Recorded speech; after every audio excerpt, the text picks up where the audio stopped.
بسم اللہ الرحمن الرحیم۔ صاحب جس طرح ہم نے ذکر کیا ہے آیت خاتم النبیین کے حوالے سے تو بڑی تفصیل سے بات ہو چکی ہے، قرآن کی دوسری آیات ہمیں کیا بتاتی ہیں؟ آیا وہ نبوت کا دروازہ بالکل بند کر دیتی ہیں یا معاملہ اس کے برعکس ہے؟ قرآن کریم کی میرے علم میں تو کوئی ایسی آیت نہیں ہے جو نبوت کا دروازہ بالکل ہی بند کرتی ہے، اور بلکہ قرآن کریم تو ایسی بشارتوں سے بھرا پڑا ہے جو مومنوں کو ترغیب دلاتی ہیں کہ روحانی مقامات میں آگے سے آگے بڑھنا چاہیے۔ خیر یہ ایک تفصیلی بات ہے، لیکن مثلا بعض آیات بڑی واضح طور پر بتاتی ہیں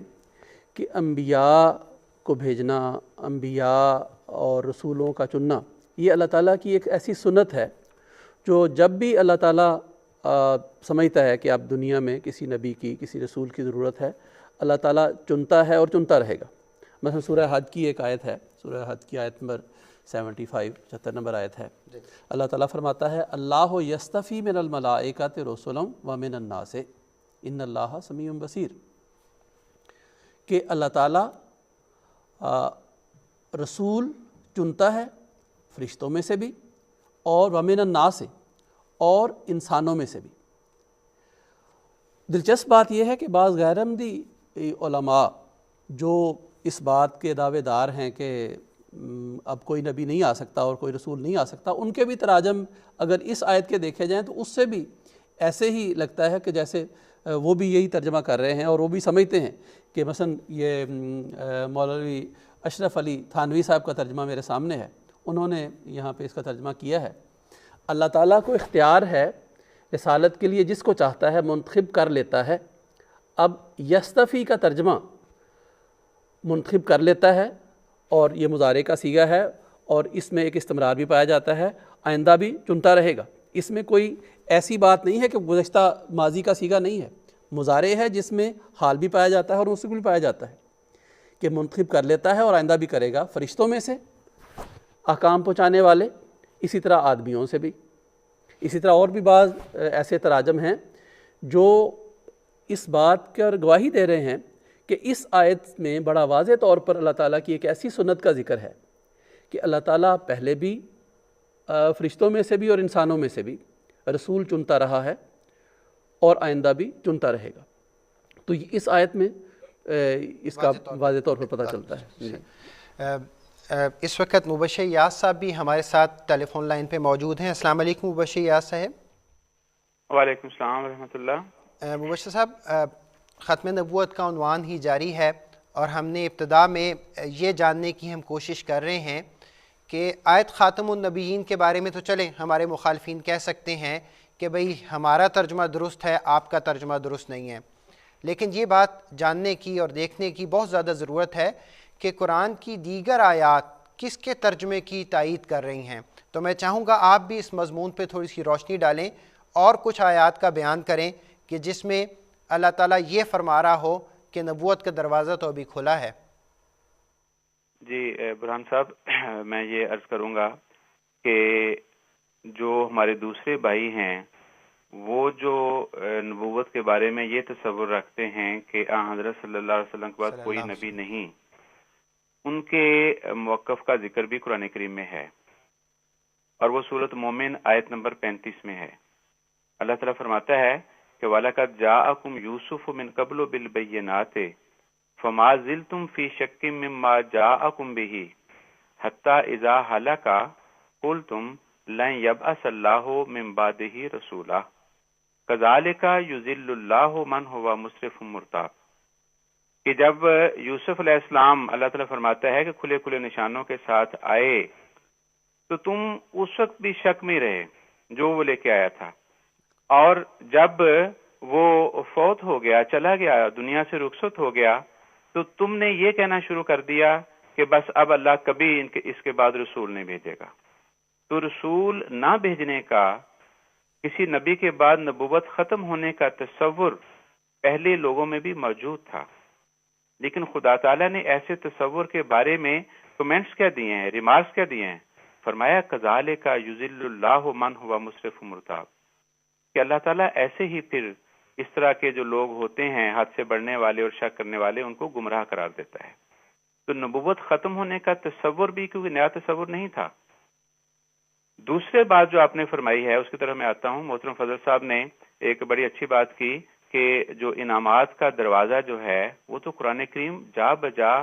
کھولتا ہے اور لوگوں کو توجہ دلاتا ہے، دعوت دیتا ہے کہ آؤ۔ اس کے ساتھ ایک دوسرا مضمون بھی ہے، اور وہ یہ ہے کہ جب تک یہ بنی نوع انسان اس کائنات میں موجود ہیں، جب تک یہ دنیا قائم ہے، تب تک اصلاح اور گمراہی کی لہریں جو ہیں وہ اٹھتی رہیں گی۔ اور جب بھی انسانی معاشرہ جو ہے، جب بھی انسان جو ہے اپنے روحانی مقام سے نیچے گرتا ہے اور فساد برپا ہوتا ہے، تو خدا تعالی ہمیشہ اصلاح کے لیے کوئی نہ کوئی کھڑا کرتا ہے، اور اصلاح کے لیے جو سب سے بڑا مقام اللہ تعالیٰ نے دیا ہے، جب سب سے بڑا مصلح بھیجتا ہے تو اس کا نام نبی ہے۔ اس مضمون کو جب ہم دیکھتے ہیں تو سورۃ فاتحہ سے شروع کریں تو سورۃ ناس تک سینکڑوں جگہ یہ مضمون ہمیں ملتا ہے کہ خدا تعالیٰ کی طرف سے اصلاح کرنے والے وجود، جن کو اللہ تعالیٰ اپنے وحی و الہام سے مشرف کر کے بھیجتا ہے کہ جاؤ اس جو بگڑی ہوئی قوم ہے، جو راہ راست سے ہٹی ہوئی قوم ہے، جو خدا تعالیٰ کے حقوق دینے سے کترا رہی ہے، اس سے منہ موڑے ہوئے ہے اور بنی نوع انسان سے ہمدردی کے جذبے کو کھوئے ہوئے ہے، جاؤ ان کے ان احوال کو، ان حالات کو درست کرو۔ تو اس درستی کے لیے ہمیشہ اللہ تعالیٰ اپنے بندے بھیجتا رہا۔ اس لیے یہ کہنا کہ یہ اب کوئی ضرورت نہیں ہے، یہ انسان کا کام ہی نہیں ہے۔ ہاں انسان، یہ میں نے عرض کیا، بتا دیا کہ یہ انسان ضرور کہتا ہے کہ اب کوئی نبی نہیں آئے گا۔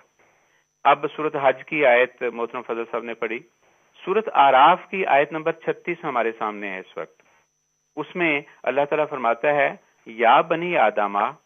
کہ اے بنی آدم، اما یأتینکم، اگر تمہارے پاس آئیں، رسول منکم، تم میں سے رسول، یقصون علیکم آیاتی، اور تم پر وہ میری آیات پڑھیں، بیان کریں، فمن اتقی،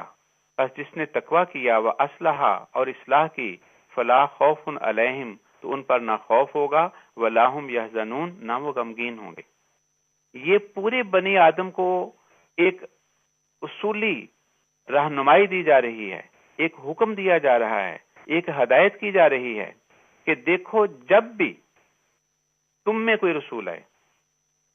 جب سے بنی نوع انسان کو پیدا کیا تب سے لے کر جب تک یہ بنی آدم خدا تعالیٰ کا مخاطب رہے گا،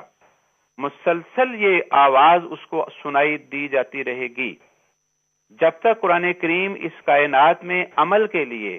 علم کے لیے، پڑھنے کے لیے، تلاوت کے لیے موجود ہے، وہ ہر پڑھنے والے کو، ہر سننے والے کو یہ پکار پکار کے کہے گا کہ اے بنی آدم، اگر تمہارے پاس رسول آئیں۔ اگر حضرت صلی اللہ علیہ وسلم کے بعد کسی رسول نے آنا ہی نہیں تھا تو قرآن کریم کی اس طرح کی آیات کا نعوذ باللہ پھر کیا کریں گے؟ یہ قرآن کریم کی یہ آیات جو ہیں وہ ختم ہو جائیں گی، ان کی تلاوت بھی ختم ہو جائے گی، ان کا عمل بھی ختم ہو جائے گا۔ یہ نعوذ باللہ یہ ایسا نہیں ہو سکتا۔ قرآن کریم کا ایک ایک لفظ، ایک ایک حرف، ایک ایک زیر زبر پیش جو ہے وہ اسی طرح قائم ہے، اسی طرح نافذ العمل رہے گی، اسی طرح اس کے پھل ہم کھاتے رہیں گے جس طرح پہلے لوگوں نے کھائے تھے۔ تو یہ آیت بھی بتاتی ہے کہ بنی نوع انسان کو، بنی آدم کو رسولوں کی بشارت دی جاتی رہے گی، اور جب ضرورت ہوگی اللہ تعالیٰ اپنے ایسے رسول بھیجتا رہے گا۔ بالکل ٹھیک، بالکل ٹھیک مبشر یاس صاحب۔